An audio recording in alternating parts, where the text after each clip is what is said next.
In questo video voglio darti 7 azioni che puoi fare sin da subito per abbassare stress e dolore. In particolare parliamo di stress e dolore cronico.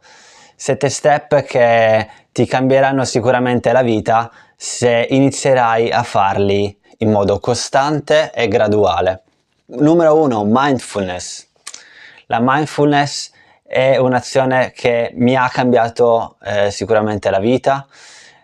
Iniziare a praticare meditazione o mindfulness mi ha reso più empatico, mi ha reso più calmo, mi ha reso più confidente delle mie abilità, perché ho avuto molto più focus in quello che facevo e molta più energia in quello che facevo.